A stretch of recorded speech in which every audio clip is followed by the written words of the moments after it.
Let's bring in Robert Horry, the Lakers analyst, Spectrum SportsNet, 7-time NBA champ. You can check out Big Shot Bob podcast.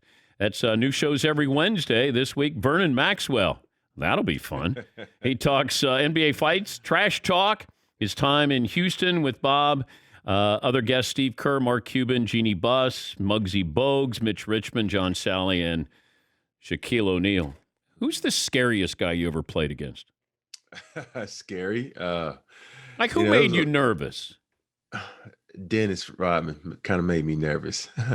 You never know what to get out of Dennis. You can have those days where he coming out and he's a nice guy, and then he's a dirty guy. So you never knew with Dennis. But after I got a chance to play with Dennis, I realized he's probably one of the smartest players you will ever come across, man. He was incredible. People talk about Alvin Robertson being one of the guys that you just stayed away from, and Vernon Maxwell. Like, those were two guys that you weren't quite sure what you were going to get. I didn't have a chance to play against Alvin, but playing with Vernon, I understand where people come from when they say that. Vernon was a guy who played with a lot of passion, and people who don't know athletes, when they play a lot of passion, it can come out in a lot of different ways. And I tell people all the time, if I have to pick one teammate to play with, it's going to be Vernon, because I know he's going to have your back regardless of what's going on. I'm not just talking about when it comes to like competing. I'm talking about when it comes to competing. I'm not talking about just as far as, skill set. I'm just saying I'm going to have your back. You could be wrong. You could be 100% wrong. And Vernon's going to have your back. He's going to tell you you're wrong, but I got your back, So that's what I mean by that. I love Vernon to death. He was a strong, fierce competitor. And he's one of those guys, when you first come into the league, and you have to go up against guys like Scottie Pippen, Charles Oakley. Vernon's going to hype you up because he knows how to talk trash, not just to the teammates, but to you to get you fired up. Where were you when Rudy Tomjanovich gave his Hall of Fame speech and then gave you a shout out that you should be in the Hall of Fame? I was actually outside at home. I was recording it, and because my wife and I was doing something in the yard, and she was doing something in the yard. I was watching. And so my phone was just going off, and immediately I was like, what's going on? What's wrong? I just thought, I went to my kids, like something's wrong with my kids. And I just kept looking. So I walked in the house and I started watching it. And at first I was like, well, damn, Rudy just straight forgot about me, and I thought that's why everybody was starting to text me like, man, did Rudy just forgot about you?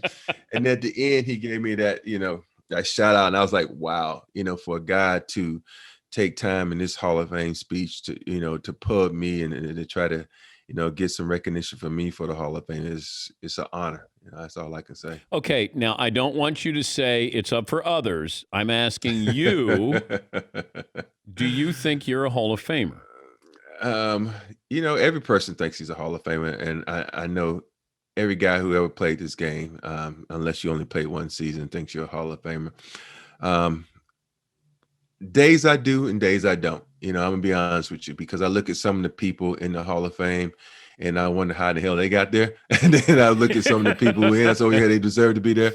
And it's one of those things that's it's debatable. And for me, I'm fine with the debate. And I love when people say I don't belong because they don't know jack shit. And I like it when my players, just like when you had Reggie on your show and he said I do. So when you got your colleagues saying that you do, that's all that matters. I can care less about half the people who don't, because they never played the game. They didn't know what I brought to the game. Ask any of my teammates what I brought to the game. Came to play every day. Think about the 16 seasons. I didn't miss that many games. And I played for a long time. I had the most playoff games. I never lost in the first round of playoffs. I know when I say it's a team sport, but it takes certain individuals to bring that out. And for me, to have all the things I did in this game, I can say I did, even though I never made an all defensive team, which I should have my first 4 years in the league, because, think about it, I had 100 steals and 100 blocks in like 3 straight seasons. It never got talked about for a defensive, team. So, and there wasn't that many guys doing it. And for me, and I'm the person that never pubs myself, because this game to me wasn't about individual stats. It was about going out and doing stuff as a team and winning championships and being successful as a unit. Because if you're successful as a unit, you're successful as a person. Would you trade your career for Karl Malone's? No. You know, I would trade my salaries for years, but other than that, no, I wouldn't trade my. Think about it. Karl Malone is he never won in the finals. He was 0 for 3, 0 for 4.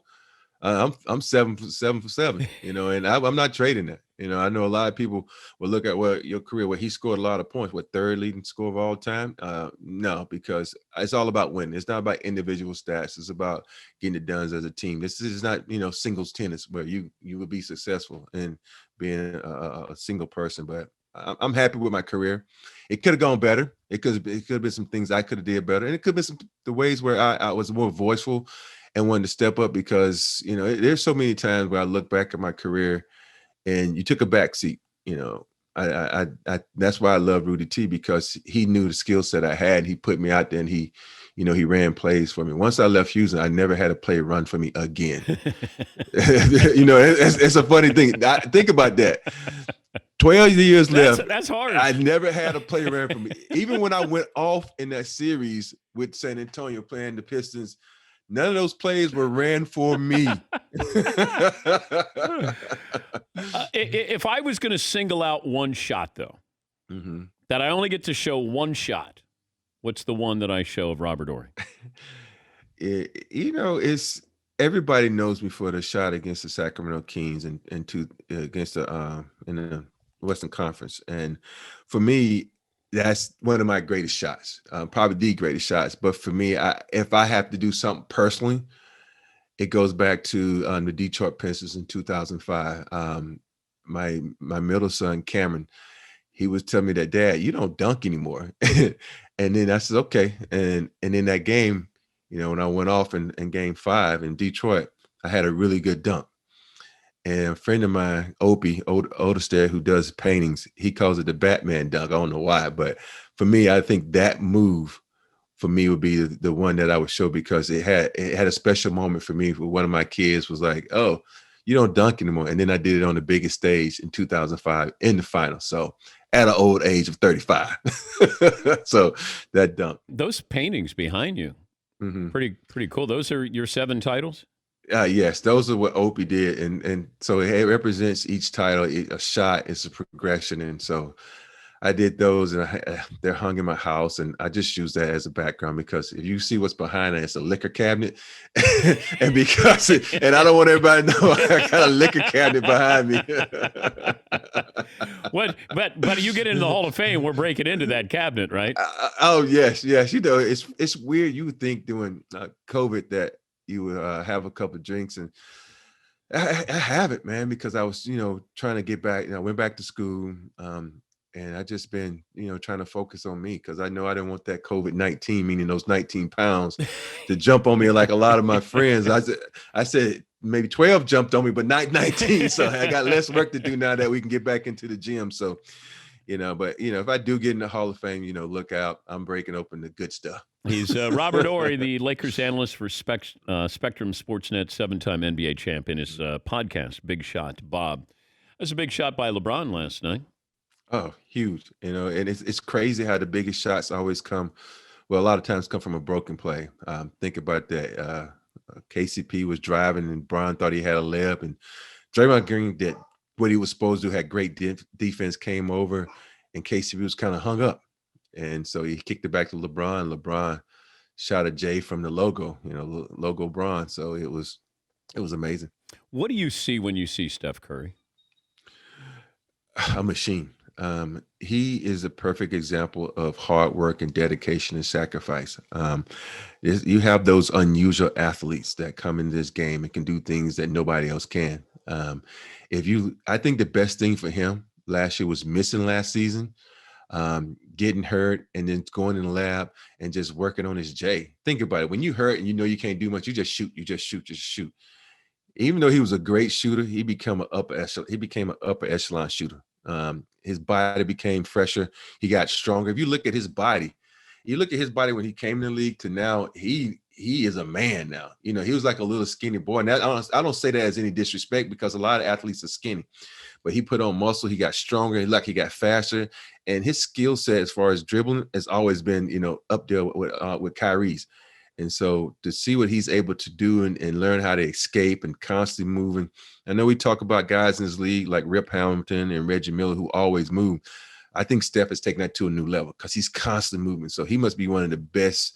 He must be in shape better in any athlete in the league because he's constantly moving. And then to bring the ball up and then have the strength to shoot it from half court with accuracy, this guy's a machine. Now, you played against LeBron, Michael, Kobe. Mm-hmm. So I don't know how many players have played against all three. But yeah. Magic, Dominique. is there any similarities though? Is there a common thread with those three guys? The intensity, I think, and those three guys were very intense. They could carry a team, but MJ, I think he just separates himself from when you talk about intensity. And Kobe was right there on the edge, and I never played with MJ. I just played against him. And you can tell the difference. And I was when I played with Kobe, it was a different, intense Kobe because our whole team was intense from Rick Fox, D Fish, B Shaw, all of us, we were intense. We know Shaq and Kobe, but that's why we won 3 in a row. But I just look at his Michael Jordan's intensity and listening to him and watching him play. I think he was just, a very intense dude. He played with a lot of passion. And that's the thing about it. We always single out guys like Kobe, MJ, and Shaq. Every NBA guy plays a lot of passion. If they didn't have passion, they wouldn't be where they are. And it's just some guys can take it to another level, and some guys just get, noted for that. So think about it. Tim Duncan, one of the best players that ever played this game. He showed no emotion, so people never thought he played with a lot of heart, a lot of passion. He just didn't have antics, and so people be like, "Oh, he plays with a lot." Nobody has bigger heart than anybody else. We all have heart to get to the NBA. We all have passion. It's how it's with the talent that God graces with pushes over the edge, and all those guys have the talent that God graces with, like no other. So that's what it boils down to. I wondered about this, Robert, watching Popovich last night, walking off the floor. Mm-hmm. I wondered if that's the last time we're going to see him as the coach of the Spurs. I think so. I really think so. I think, with him losing his wife and his big 3 gone, he figured he'll give it one more chance. And I just don't see him having the desire to do it. Think about it. Pop is a passionate guy also. He has that fire, but it's time for him to do something else. He's coached for a long time with one franchise. He has a passion for wine. He should do anything. He should be an inspirational speaker. He should go around the country doing that. That way he can spend more time with his family and get off that court. Let someone else have that team. Is he funny? He is funny at times. High IQ, very educated man, very funny, very sarcastic funny, but he is so important in a lot of those players' lives. Is the fact that when we play basketball, we get so hung up on perfecting our craft that we sacrifice a lot of the time with our families. And he is so intent on making sure guys spend time with their family and understanding the importance of that. And I know after him losing his wife, I haven't seen him since that. I'm sure he probably iterates that a little bit more. But I know with me when my daughter was sick in the hospital, he told me don't come back to the team until she got out of the hospital. And then I came back. He was like, "What are you doing here?" "She's home." I said, "Nope, get out of here." And that's the type of guy that nobody really understands and knows. They just knows him from playing basketball, but he's a really heartfelt guy when it comes to family. That's why he treats his team like that, like family. I'll leave you with this. How concerned should Laker fans be this year with this team in the playoffs? I think they should be concerned because they have they don't have enough continuity right now. They're still trying to adapt Drummond. They're still trying to put AD back in the mix with Drummond, and it's a different kind of feel. If you look at this team, even though they won it last season with a pretty much new team, this is a new team again. Yeah. You got Gasol, you got Matthews, you got Montrezl Harrell, all these new additions that they're still trying to learn how to play together. And you see some teams, like when you could put the first big 3 in Celtics together, they just click. This team they haven't clicked and hopefully they find a way to click, but they haven't really clicked yet because of all the new additions, all the injuries, all the protocols. So this team is still learning, and they're in a great bracket, and people always talk about bracketology when it comes to college, but I've learned from day one from Tree Rollins. I know that's a name from the past, but it's all about where you at in the NBA brackets, who you match up with. And the side that the Lakers are on, there are no bigs, no dominant bigs in that side. And think about that. AD, one of the most dominant bigs in the game. I know everybody said, well, what about Jokic? Jokic is not a defensive big. He cannot play AD.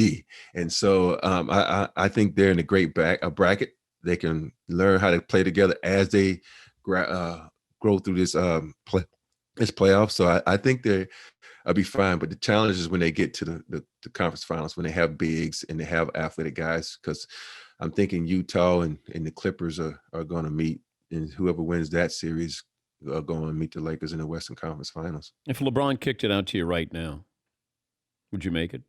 I would throw it to someone else. And I usually don't do that. I would throw it to someone else. I hadn't shot basketball in forever. My son, who's 15, he's always like, Dad, let's play. And I look at him like, I'll pass it to you because I can't do it right now. Hey, give me a year and give me a trainer and give me some nutrition. I'll get back out there then. I'm just kidding. Thank you, Robert. Great to talk to you, and good luck with the postseason. Thank you. Man, thank you. Thanks for always having my back and having me on the show, man. You stay safe. That's Robert Horry, Lakers analyst, and Big Shot Bob podcast. New shows every Wednesday. We'll take a break, close up shop after this. Dan Patrick Show.